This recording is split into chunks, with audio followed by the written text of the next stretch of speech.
যেদিন আল্লাহ দেখা করবেন মানুষের সাথে, কেমন হবে সেদিন? আসসালামু আলাইকুম ও রহমতুল্লাহ। প্রিয় দর্শক, আশা করি মহান রব্বুল আলমিনের দয়ায় সকলেই অনেক ভালো আছেন। কেমন হবে সেই দিনটি যেদিন মানুষ দেখা পাবে তার পালনকর্তার? মহান আল্লাহকে আমরা না দেখে ইবাদত করি, তার সব আদেশ নিষেধ সবসময় মেনে চলার চেষ্টা করি। সবসময় যে আমরা সফল হই তা নয়, কিন্তু চেষ্টা আমরা সবাই করি। কিন্তু যে আল্লাহকে না দেখে ইবাদত করছি, সে আল্লাহ যেদিন দেখা দিবেন, কেমন হবে সেই দিনটি?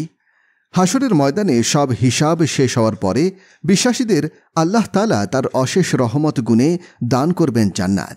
এই জান্নাত হবে পরম শান্তির জায়গা, পরম নেয়ামতের জায়গা। মানুষের কোনো ইচ্ছাই বাকি থাকবে না। জান্নাতের মাটি হবে মেশকের গন্ধ বিশিষ্ট। মুসলমানদের জন্য যে ঘর বানানো হবে তার ইট হবে স্বর্ণ আর রূপার। জান্নাতের রাস্তাগুলো হবে মুক্তার তৈরি, আর ঘাস হবে জাফরানের। জান্নাতে মুমিনরা থাকবে অনন্তকাল, কারো বয়স বাড়বে না। কোনো কোনো বর্ণনায় আছে জান্নাতের পুরুষদের বয়স হবে ৩০ অথবা ৩৩, আর তাদের উচ্চতা হবে আদম আলাইহিসসালামের মতো। আর জান্নাতের নারীদের সৌন্দর্য হবে অকল্পনীয়। হাদিসের বর্ণনা অনুযায়ী যখন কোনো ব্যক্তি জান্নাতে তার স্ত্রীর দিকে তাকাবে, তখন তার সৌন্দর্য দেখে সে মুগ্ধ থাকবে ৪০ বছর। আল্লাহ তাআলার এত সব নিয়ামত আর সুখের মাঝেও একটা জিনিস তখনও বাকি থাকবে। আল্লাহ একদিন সব জান্নাতবাসীদেরকে এক জায়গায় জমা করবেন আর জিজ্ঞাসা করবেন, হে ঈমানদারগণ, তোমরা কি জান্নাতে তুষ্ট? তবে আর কি চাও বলো? জান্নাতবাসীরা বলবে, আল্লাহ, আমরা চাই যে আপনি আমাদের উপরে সন্তুষ্ট হন।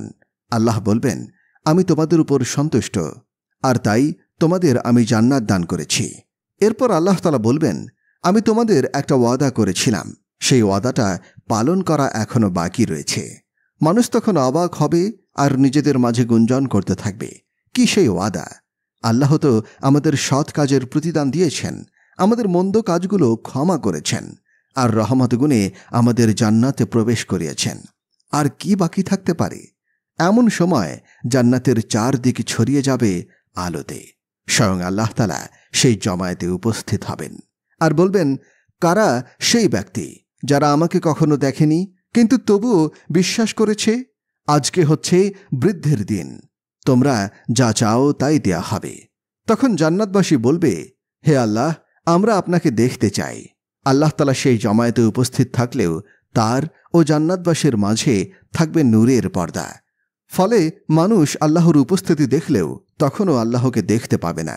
মানুষের কথা শুনে আল্লাহ সেই পর্দা সরিয়ে দেবেন, আর মানুষ প্রথমবারের মতো দেখবে তাদের মালিকের চেহারা। সেই মালিক যাকে না দেখেই ইবাদত করেছে, ভালোবেসেছে, ভয় পেয়েছে। সেই দিনের সম্মান হয়তো আমরা কল্পনাও করতে পারব না। মহান আল্লাহ যেন আমাদের সবাইকে দিনটি দেখার সৌভাগ্য দান করেন।